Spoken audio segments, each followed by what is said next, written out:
Hello my dear student, welcome back to Aryan classes में तमारू दिलथी हार्दिक स्वागत करूँ छूँ। मारा दरेक वाला विद्यार्थी ने जय श्रीराम। एक बार प्लीज श्रीरामनु नाम कॉमेंटनी अंदर लखी देजो ने तो जरा मने मज्जो पड़ी जाए। चलो आज आपणे धोरण 11 अने विषय भूगोळनी अंदर तमारी जे वार्षिक परीक्षा 2025 हाल चाली रही है तो भूगोळ विषयनी अंदर आपणे विभाग एना most IMP MCQ 50 most IMP MCQ आपणे जोवाना छीए। तो शुरुआत करवी छे आ विडियोनी। बीजो मारा वाला विद्यार्थीओने जणाववानुं के विद्यार्थीओ तमारे भूगोळ विषयना आईएमपी क्वेश्चन जोईए छे तो नीचे डिस्क्रिप्शन में लिंक आपेली छे, त्यां जई अने तमे दरेके दरेक विषयना जे विषयना मैं आईएमपी क्वेश्चन अपलोड कर्या छे एनी लिंक नीचे डिस्क्रिप्शन में आपेली छे, तो त्यां जई अने तमे जोई शको छो। अने खास फटाफट विडियोनी नोटिफिकेशन माटे तमे मारी चेनल, व्हाट्सएप चेनल अने टेलिग्राम चेनल में जॉइन थई शको छो, जेनी लिंक नीचे डिस्क्रिप्शन में आपेली छे। चलो शुरुआत करवी छे तो विभाग एनी अंदर क्वेश्चन नंबर 1 छे, महान भूगोळविद कार्ल रिटर कया देशना हता? शुं कीधुं छे? महान भूगोळविद कार्ल रिटर कया देशना हता? तो तेओ जर्मनीना हता। जवाब आवशे जर्मनी। कया देशना हता? जर्मनीना हता। चलो त्याथी आगळ वधीए। प्रश्न नंबर 2 छे, कयो देश ज्वाळामुखीनो उपयोग भूतापीय ऊर्जा मेळववा करे छे? कयो देश एवो छे जे ऊर्जा ज्वाळामुखीनो उपयोग भूतापीय ऊर्जा मेळववा माटे करे छे? तो जे जापान देश छे ए ज्वाळामुखीनो उपयोग भूतापीय ऊर्जा मेळववा माटे करे छे। चलो प्रश्न नंबर 3 छे, बिग बेंगनो सिद्धांत आपनार कोण हता? तो बिग बेंगनो सिद्धांत आपनार कोण हता? लिमित्री हता। कोण हता? लिमित्र। चलो प्रश्न नंबर 4, पृथ्वी सपाटी पर जलावरणनो कुल विस्तार केटला टका छे? पृथ्वी पर जलावरणनो कुल विस्तार केटला टका छे? तो ते आपणो जवाब आवशे 71%। केटला टका आवशे? 71। चलो प्रश्न नंबर 5, नीचेनामांथी कयो पर्वत गेड पर्वत छे? गेड पर्वत पूछ्युं छे तो आपणो जे हिमालय पर्वत छे ए पर्वत केवो छे? गेड पर्वत छे। चलो त्याथी आगळ वधवुं छे तो प्रश्न नंबर 6, विश्वनो प्रथम भूगोळविद कोण छे? तो विश्वना प्रथम भूगोळविद कोण हता? तो आपणो जवाब आवशे थेल्स हता। बीजो विद्यार्थीओ खास मोस्ट आईएमपी क्वेश्चन छे, प्लीज आटला क्वेश्चन करी लेजो। 16 मांथी तमारा जे विकल्पो पूछाय छे बैठे बैठा क्वेश्चन तमने जोवा मळी शके छे, तो थोड़ो टाइम लई अने आटलुं काम करी लेजो। चलो प्रश्न नंबर 7, रॉबिन्सन सोनानी खाण कया देशमां छे? शुं? रॉबिन्सन सोनानी जे खाण छे ए कया देशमां छे?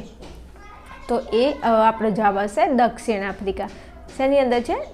दक्षिण आफ्रिकामां। चलो त्याथी आगळ वधवुं छे तो प्रश्न नंबर आपणो 8 छे, सौर परिवारना उपग्रहोनी कुल संख्या केटली छे? शुं कीधुं छे? सौर परिवार जे छे एमां उपग्रहो कीधा छे, ग्रहोनी उपग्रहोनी कुल संख्या केटली छे? तो 173 छे। राइट। अने ग्रहो केटला छे खबर हशे ने? बुध, शुक्र, पृथ्वी, मंगळ, गुरु, शनि, युरेनस, नेपच्यून अने प्लूटो। प्लूटोनी मान्यता 2006 में रद्द करी दीधी छे, जे तमने खबर हशे। चलो आगळ वधवुं छे तो प्रश्न नंबर 9 छे, ग्रेनाइट खडक कया प्रकारना खडकनुं दृष्टांत छे? ग्रेनाइट जे खडक छे कया प्रकारनुं खडक छे? ए खडकनुं उदाहरण छे तो ते आपणो जवाब आवशे आग्नेय खडकनुं। चलो त्याथी आगळ वधु। प्रश्न नंबर 10, जापाननो कयो ज्वाळामुखी पर्वत सुप्त ज्वाळामुखी गणाय छे? तो जापानमां आवेलो जे फुजियामा छे। शुं? फुजियामा नामे केवुं छे जो फुजियामा। तो फुजियामा छे, भुजियामा नहीं हो, फुजियामा। तमने भुजिया बहु भावे छे मने खबर छे एटले शांति। तो आ भुजियामा जे ज्वाळामुखी छे ए जापाननो छे। चलो पछी प्रश्न नंबर 11 छे, द्वितीय श्रेणीनुं भूमि स्वरूप कयुं छे? शुं कीधुं छे? द्वितीय श्रेणीनुं भूमि स्वरूप कयुं छे? तो जवाब आवशे मैदान। चलो प्रश्न नंबर 12, भारतनो प्रवास करी भूमि अने लोकजीवननुं वर्णन करनार कोण हता? तो भारतनो प्रवास करी भूमि अने लोकजीवननुं वर्णन करनार कोण हता? तो ते आपणो जवाब आवशे इब्न बतूता। शुं? Ibn Battuta. जो नामे केवुं मस्त छे, याद रही जाय एवुं छे, इब्न बतूता। चलो प्रश्न नंबर 13, पृथ्वीनुं भूगर्भ कया नामे ओळखाय छे? तो पृथ्वीनुं जे भूगर्भ छे ए नीफे नामे ओळखाय छे। शेना नामे? नीफे नामे ओळखाय छे। चलो प्रश्न नंबर 14, कयो ग्रह सौथी वधु तेजस्वी छे? तो आ तो केवा जेवी वात छे ने, आવું तो आपणे याद न रहे। तो जे शुक्र ग्रह छे, मैं तमने कीधुं हतुं के बुध, शुक्र, पृथ्वी, मंगळ, गुरु, शनि, आमांथी आ जे ग्रहो छे ग्रहोनी अंदर सौथी वधु तेजस्वी ग्रह होय तो कयो ग्रह छे? शुक्र। ચલો પ્રશ્ન નંબર 15,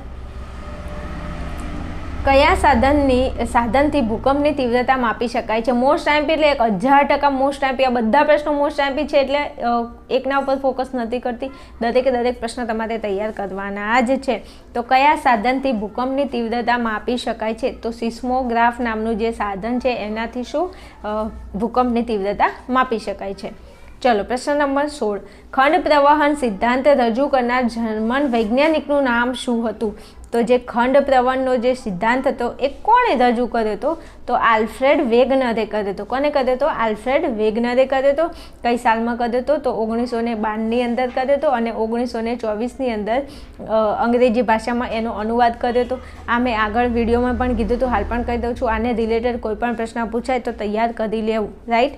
મારા કલે જાઓ અને સરસ મજાની કોમેન્ટ બીજી કરતા રહેજો. જો તમને મારા વિડીયો હેલ્પફુલ થતા હોય, તમારે દરેક વિષયના મોસ્ટ આઈએમપી ક્વેશ્ચન જોતા હોય તો થોડો સપોર્ટ બીજો કરતા રહેજો અને કોમેન્ટ કરવાનું તો બિલકુલ ન ભૂલાય એમ. કારણ કે તમારે હજુ 11માં છો, તમારે હજુ ધોરણ 12માં આવવાનું છે અને ધોરણ 12ની અંદર હું તમને ફૂલ્લી સપોર્ટ કરીશ. એના માટે તમારે હાલથી માહોલ પ્રમાણે સરસ મજાની કોમેન્ટ એવી કરતા રહેજો.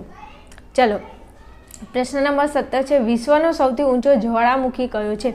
તો વિશ્વનો સૌથી ઊંચો જ્વાળામુખી કયો છે? તો જવાબ આવશે કોટોપેક્સી. કયો આવશે? કોટોપેક્સી.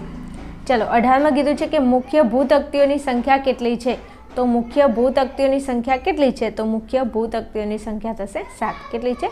7. ચલો પ્રશ્ન નંબર 19, વાતાવરણના બંધારણમાં કયા વાયુનું પ્રમાણ સૌથી વધુ છે? શું કીધું છે? વાતાવરણના બંધારણમાં કયા વાયુનું પ્રમાણ સૌથી વધુ છે? તો ત્યાં આપણો જવાબ આવશે નાઇટ્રોજન. ઓકે, નાઇટ્રોજનની અંદર વાતાવરણની અંદર નાઇટ્રોજનનું પ્રમાણ સૌથી વધારે છે. કેટલા ટકા છે જરા પ્લીઝ કોમેન્ટની અંદર જણાવી દેજો ને, એટલે મને મજો પડી જાય. ચલો પ્રશ્ન નંબર 20, સમુદ્ર સપાટીએ વાતાવરણનું સરેરાશ દબાણ કેટલું હોય છે? તો સરેરાશ દબાણ કેટલું હોય છે સમુદ્રની સપાટીએ વાતાવરણનું?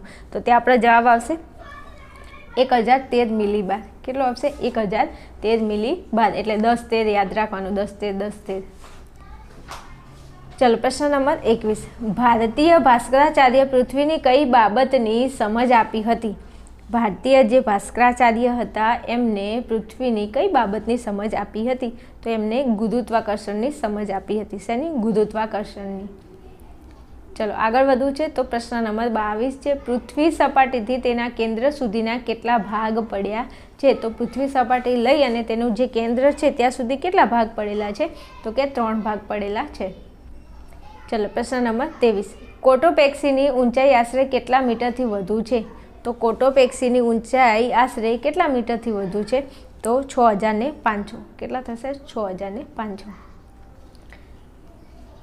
ચલો આગળ વધીએ. તો પ્રશ્ન નંબર 24 છે, વાતાવરણમાં સૌથી ભારે વાયુ કયો છે? તો વાતાવરણમાં સૌથી ભારે વાયુ કયો છે? કાર્બન ડાયોક્સાઇડ વાયુ છે. કયો વાયુ છે? કાર્બન ડાયોક્સાઇડ વાયુ છે. ચલો પ્રશ્ન નંબર 25, સમુદ્ર સપાટીથી ઊંચે જતા સરેરાશ દર કેટલા મીટરની ઊંચાઈએ 1 સેમી દબાણ ઘટે છે? શું કીધું છે?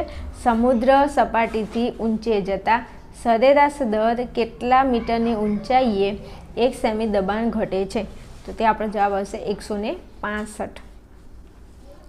ચલો આગળ વધુ. પ્રશ્ન નંબર 26, કયા પ્રકારની જમીન અને તળ ખડકોનું બંધારણ એક સરખું જોવા મળે છે? તો તે આપણો જવાબ આવશે સ્વસ્થાનીય. ચલો આગળ વધું છું. પ્રશ્ન નંબર 27, ભૂગર્ભમાં કયા ખનિજ તત્વો મુખ્ય છે? તો ભૂગર્ભમાં કયા ખનિજ તત્વો મુખ્ય છે? તો એક તો આવશે નિકલ અને એક આવશે લો. જવાબ આપણો આવશે નિકલ અને લો. ચલો પ્રશ્ન નંબર 28, ભારતમાં હવામાન ખાતાની મુખ્ય કચેરી કયા શહેરમાં આવેલી છે? તો ભારતમાં હવામાન ખાતાની મુખ્ય કચેરી કયા શહેરમાં આવેલી છે? તો દિલ્હીમાં આવેલી છે. શેમાં આવેલી છે? દિલ્હીમાં. ઓકે, મારા કલેજાઓ સરસ મજાની કોમેન્ટ બીજી કરતા રહેજો કે એવું ન પડે ને થોડો ચેનલને સપોર્ટ બીજો કરતા રહેજો. ચલો પ્રશ્ન નંબર 29, યુએસએમાં ચક્રવાત કયા નામે ઓળખાય છે? તો યુએસએમાં જે ચક્રવાત છે કયા નામે ઓળખાય છે? તો તે ઓળખાય છે ટોર્નેડો. શું? ટોર્નેડો. ચલો પ્રશ્ન નંબર 30, નીચેનામાંથી કયું પરિબળ સૂર્યઘાતના વિતરણ પર અસર કરતું નથી? કયું પરિબળ એવું છે જે સૂર્યઘાતના વિતરણ પર અસર કરતું નથી. તો આપણો જવાબ આવશે મહાસાગરના પ્રવાહો. શું થશે? મહાસાગરના જે પ્રવાહો છે એ સૂર્યઘાતના વિતરણ પર અસર કરતું નથી. ચલો પ્રશ્ન નંબર 31માં કીધું છે મેરુ જ્યોત કયા આવરણમાં જોવા મળે છે? તો મેરુ જ્યોત છે એ કયા આવરણમાં જોવા મળે છે? તો મેરુ જ્યોત જવાબ આવશે ઉષ્માવરણ. ઉષ્માવરણની અંદર મેરુ જ્યોત જોવા મળે છે. ચલો પ્રશ્ન નંબર 32 ઉપર આગળ વધવું છે. સૂર્યઘાત માપવા માટે કયા સાધનનો ઉપયોગ થાય છે? તો સૂર્યઘાત માપવા માટે કયા સાધનનો ઉપયોગ થાય છે? તો પાયરોમીટરનો ઉપયોગ થાય છે. મોસ્ટ આઈએમપી ક્વેશ્ચન છે. ચાલો પ્રશ્ન નંબર 33, કયા મહાસાગરના કાંઠે ખંડીય છાજલીની પહોળાઈ સૌથી વધારે છે? શું કીધું છે? કયા મહાસાગરના કાંઠે ખંડીય છાજલીની પહોળાઈ સૌથી વધારે છે? તો પ્રશ્ન નંબર 33ની અંદર આપણો જવાબ આવશે આર્કટિક મહાસાગર. આર્કટિક મહાસાગર. ચલો પ્રશ્ન નંબર 34, જીવસૃષ્ટિનું અસ્તિત્વ વાતાવરણમાં કેટલા કિમી સુધી મળે છે? શું કીધું છે? જીવસૃષ્ટિનું અસ્તિત્વ વાતાવરણમાં કેટલા કિમી સુધી મળે છે? તો કેટલા કિમી આવશે? 26 કિમી સુધી મળે છે. ચલો પ્રશ્ન નંબર 35માં કીધું છે નીચેનામાંથી કયો પ્રકોપ માનવ સર્જિત છે? તો માનવ સર્જિત કીધું છે. એટલે મનુષ્ય મતલબ આ પ્રકોપ મનુષ્ય દ્વારા થઈ શકે છે. તો જો વાવાઝોડું એ આપણા હાથમાં નથી કે આપણે કરી શકીએ, દુષ્કાળ એ આપણા હાથમાં નથી, ભૂકંપ આવે એ પણ આપણા હાથમાં નથી. તો માનવ સર્જિત પૂછ્યું તે તો માનવ સર્જિતમાં અણુ વિસ્ફોટ કરવું હોય, બોમ્બ ધડાકા કરવા હોય તો એ આપણું કામ હે ને. હા, એ ભગવાને આપણને આપ્યું છે. તથાસ્તુ કીધું છે તમે તમારે કરો એમ. શું કરવા? ખોટા કોઈના જીવ જોખમમાં નાખીને આ વસ્તુ, પણ એવી પરિસ્થિતિ હોય તો પછી આ વસ્તુ કરવું પણ પડે એમ. ચાલો પછી કીધું છે કે આ પ્રણાલી યુએસએના લશ્કર દ્વારા વિકસાવવામાં આવી છે. તો આ તો મોસ્ટ આઈએમપી 1000% મોસ્ટ આઈએમપીને ધોરણ 12ની અંદર આ બેઠે બેઠું આ બધું જીપીએસ ને જીઆઈએસ બેઠે બેઠા પાઠ તમને જોવા મળશે. એટલે આપણો જવાબ આવશે જીપીએસ. જીપીએસ જે પ્રણાલી હતી એ યુએસએના લશ્કર દ્વારા વિકસાવવામાં આવી હતી. હાલો ત્યાંથી આગળ વધુ છે. હાલો એટલે ગરબા રમવા નથી જવાનું હો. હા એમ. તો 37માં કીધું છે કે જળ સ્વરૂપો કયા રંગ દ્વારા દર્શાવવામાં આવે છે? તો જળ સ્વરૂપો હોય એ આપણને ખબર છે વાદળી રંગ. આ તો આપણે નાના હતા ને ભણતા હતા ને ત્યારથી આપણે પાણીનો રંગ આપણે વાદળી કલરનો જ બતાવતા હતા હે ને. હા તો અત્યારે એ જ છે. તો ચલો પછી 38મા નંબરનો ક્વેશ્ચન છે. એમાં તમને કીધું છે કે નીચેનામાંથી કયું પરિબળ તાપમાન પર અસર કરતું નથી? શું કીધું છે? નીચેનામાંથી કયું પરિબળ તાપમાન પર અસર કરતું નથી? તો ત્યાં આપણો જવાબ આવશે રેખાંશ. ઓકે ચલો પછી આગળ વધુ છે. પ્રશ્ન નંબર 39, એમાં કીધું છે ચક્રવાતના કેન્દ્રમાં હવાનું દબાણ કેવું હોય છે? શું કીધું છે?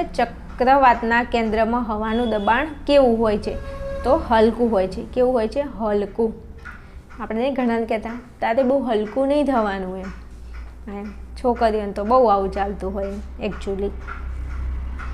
ચલો પ્રશ્ન નંબર 40માં કીધું છે કે એટલાન્ટિક મહાસાગરની સપાટીનું સરેરાશ તાપમાન કેટલું છે?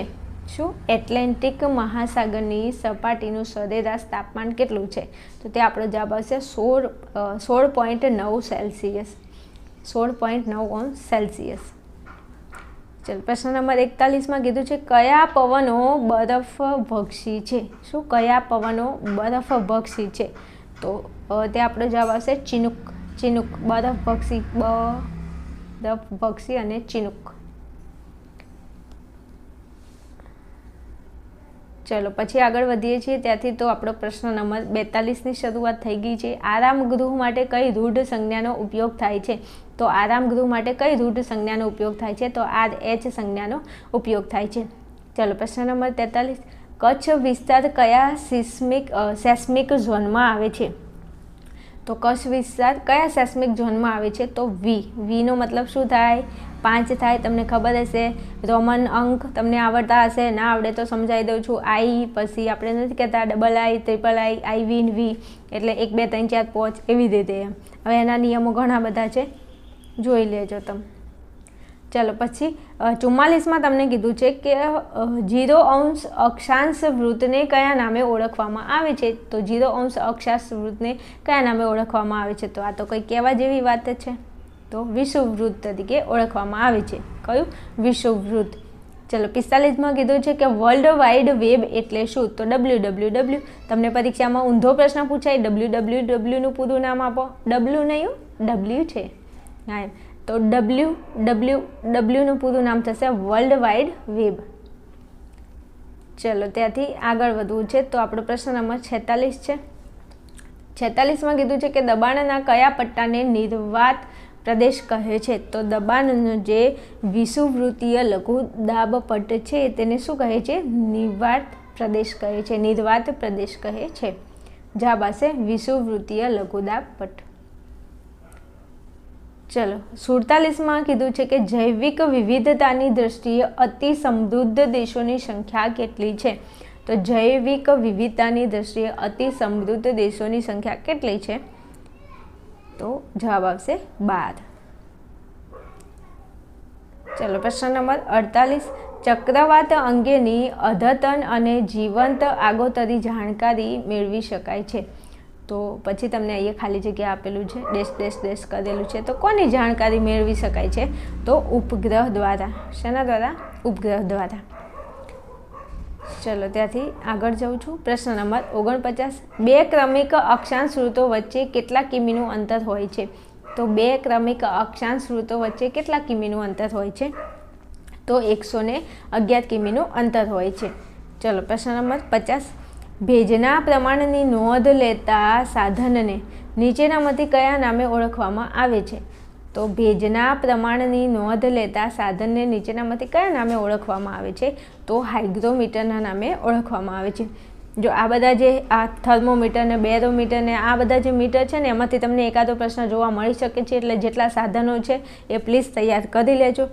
આટલા સરસ મજાના 50 MCQ હતા તમારા માટે. હજુ તમારે બીજા કોઈ વિષયના IMP ક્વેશ્ચન જોઈએ છે તો તમે મને કોમેન્ટની અંદર જણાવી શકો છો. બીજું દરેક વિદ્યાર્થીને કહેવાનું ખાસ થોડું ચેનલને સપોર્ટ કરતા રહેજો.